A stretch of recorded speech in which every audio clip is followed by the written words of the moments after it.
আরেকটি প্রশ্ন হলো, কুরবানির পশুর মাংস যারা কাটে, কুরবানি পশুর গোশত যারা কাটে অথবা তৈরি করে বানায়, যেটা এটা কি এই শ্রমিকদেরকে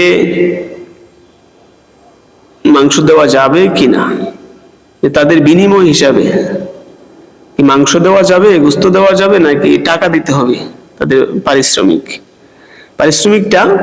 তার উত্তর হলো, যারা কুরবানির গোশত কাটে অথবা বানায় বা বন্টন করে, তাদের বিনিময় বা পারিশ্রমিক হিসাবে গোশত দেওয়া সম্পূর্ণ নিষেধ, দেওয়া যাবে না।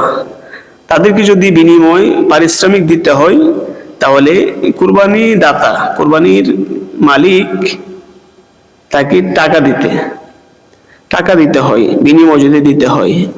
আর গোশত যদি দেওয়া লাগে, তাহলে গোশত বিনিময় হিসাবে দেওয়া যাবে না।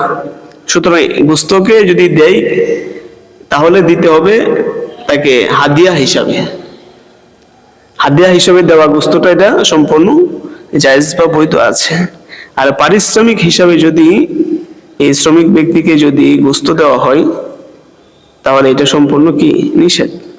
কেননা এই পারিশ্রমিক গোশতের মধ্যে অন্যের অনেক অধিকার, হক রয়েছে।